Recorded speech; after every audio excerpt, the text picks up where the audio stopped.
383 years have passed in this swapping of faiths. Muslims are in Christian territory and Christians are in a Muslim territory. The Arabian Empire is massive.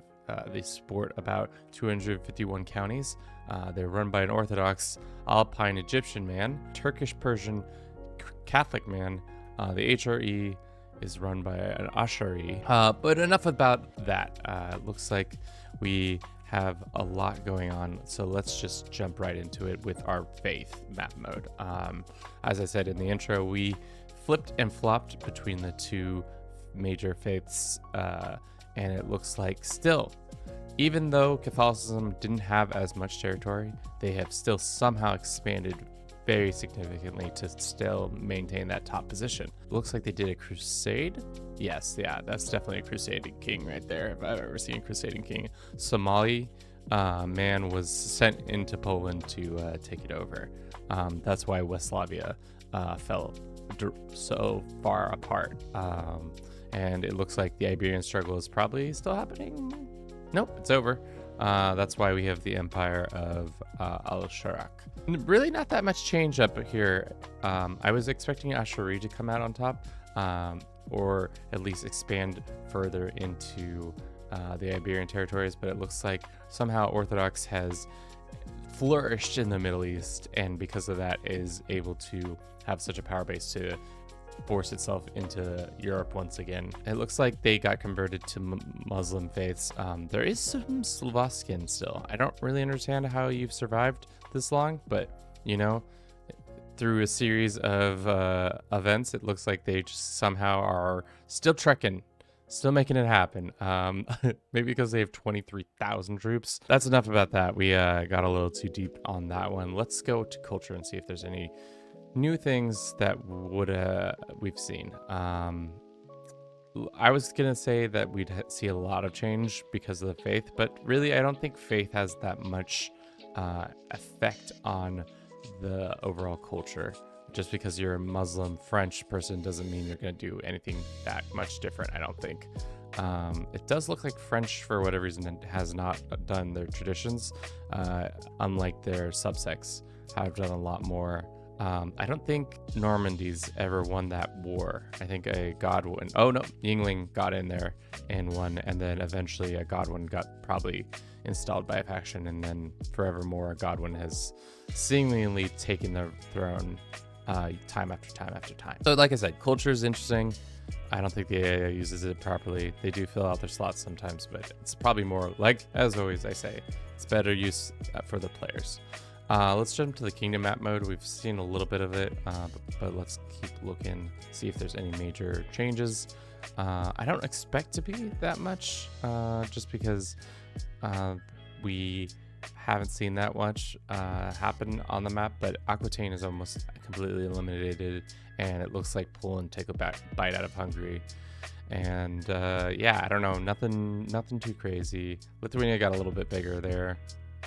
Some stuff in Maghreb's taking Iberia, and that's that all. As for the Empire map mode, this is where we'll probably see the most change, just because the Mongols coming in and doing a pretty good job of taking over the Persian Empire and crushing that, but then still the Ox-Il Empire rising from those ashes. Ilkhanate is here. White Horde is interesting.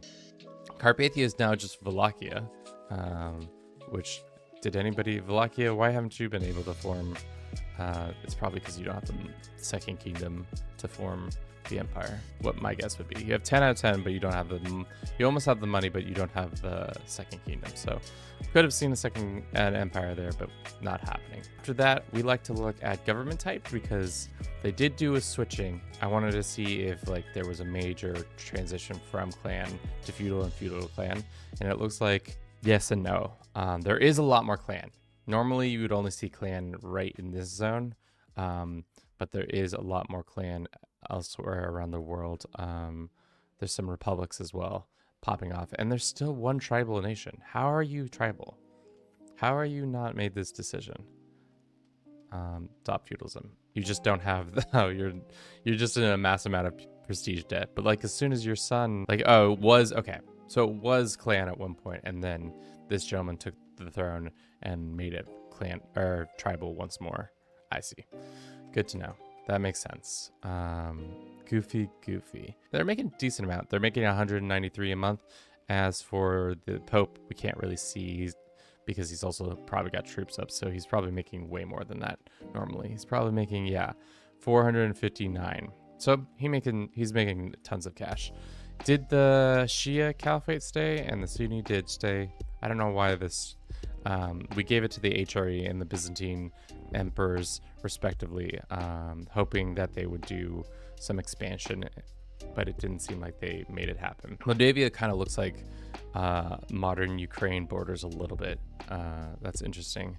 And then Lithuania being all big is fun. Who it is, I guess it's going to be it's the Ugs who are the most powerful with 133,000. After that, it is the Arabian Empire. So what have we learned? The Byzantines will always be in a civil war. Always. Seems like perpetual civil war is their lot, no matter what their faith is.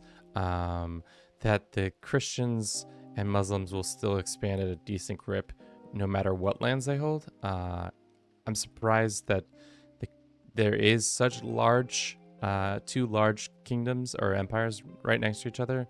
I wonder if we'd let the game run further, would they have been able to expand even more as time goes on? Would these two empires just had eventually crashed, or would they have just been like expanding? Because it looks like Arabia was about to take over more and more of the former Christian lands.